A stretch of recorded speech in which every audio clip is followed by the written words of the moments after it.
28 de febrero. San Hilario. Papa y confesor. 468. Su nombre latino es ordinariamente Hilarus, a veces Hilarius, natural de Cerdeña. Siendo diácono de Roma fue enviado en 449 por el Papa San León y al concilio, Latrocinio, de Éfeso en calidad de legado pontificio.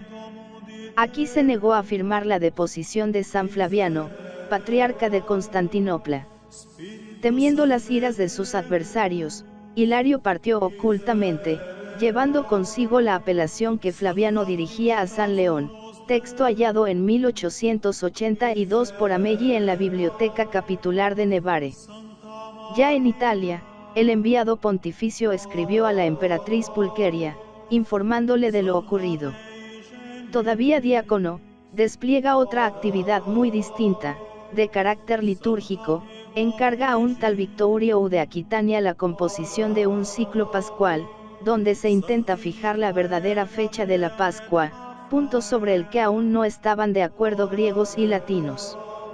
El mismo Hilario estudió previamente la cuestión, pero, para informarse de los escritos de aquellos, se valió de traducciones latinas, pues, según parece, conocía bien poco el griego.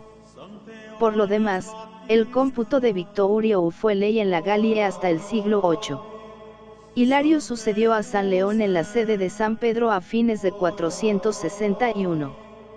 Durante sus 7 años de pontificado no ocurrieron acontecimientos de gran importancia para la Iglesia universal.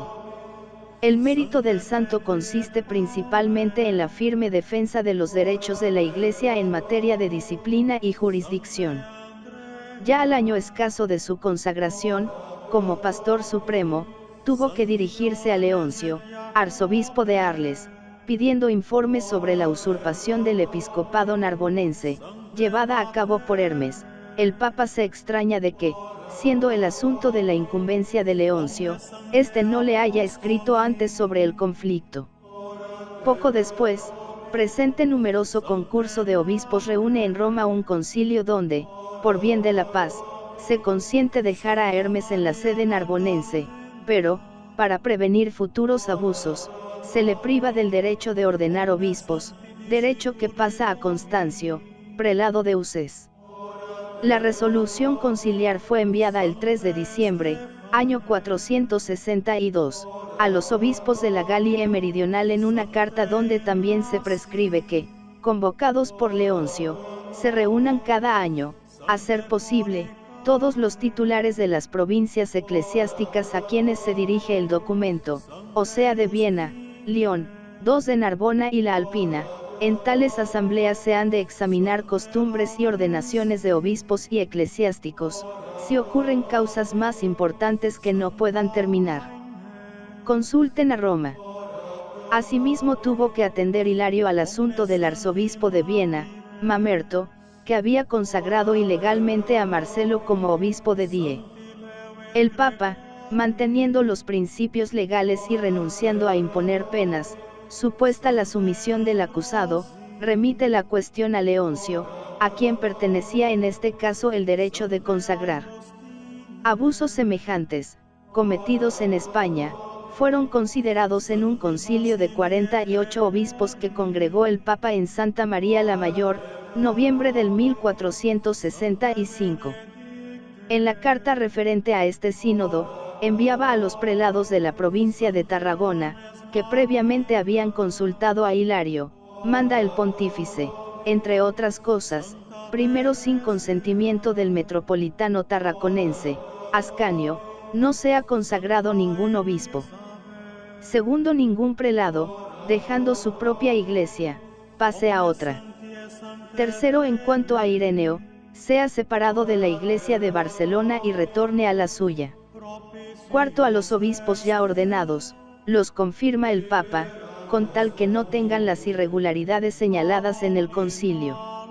Otro mérito de San Hilario fue el haber impedido la propaganda herética en Roma al macedoniano Filoteo, y esto a pesar del apoyo que encontró el hereje en el nuevo emperador de Occidente, Antemio. Tal rectitud de Hilario en lo tocante a la disciplina y a la fe, brota de lo que podríamos llamar norma de su vida y su gobierno, en pro de la universal concordia de los sacerdotes del Señor. Procuraré que nadie se atreva a buscar su propio interés, sino que todos se esfuercen en promover la causa de Cristo. Epist. Dilectioni Meae, a Leoncio, Editorial Til, 1139. En cuanto a lo referente a la piedad personal y fomento del culto, señalemos que Hilario edificó, entre otros, 2 oratorios en la Basílica Constantiniana de Letrán, el de San Juan Bautista y el de San Juan Evangelista. Otro, dedicado a la Santa Cruz, con 8 capillas, se alzaba al noroeste de aquel. El Papa profesaba especial devoción al Santo Evangelista, pues a él atribuía el haberse salvado de los peligros que corrió en el latrocinio de Éfeso. En señal de gratitud hizo grabar a la entrada del oratorio la siguiente inscripción: a su libertador, el beato Juan Evangelista, Hilario Obispo, siervo de Dios. A este mismo Papa atribuye el Liber Pontificalis la construcción de un servicio de altar completo, destinado a las misas estacionales, un cáliz de oro para el Papa, 25 cálices de plata para los sacerdotes titulares que celebraban con él, 25 grandes vasos para recibir las oblaciones de vino presentadas por los fieles y 50 cálices ministeriales para distribuir la comunión. El servicio se depositaba en la iglesia de Letrán en Santa María la Mayor, y el día de estación se transportaban los vasos sagrados a la iglesia donde iba a celebrarse la asamblea litúrgica. También levantó Hilario un monasterio dedicado a San Lorenzo, y cerca de él una casa de campo, probablemente residencia o villa papal con 2 bibliotecas.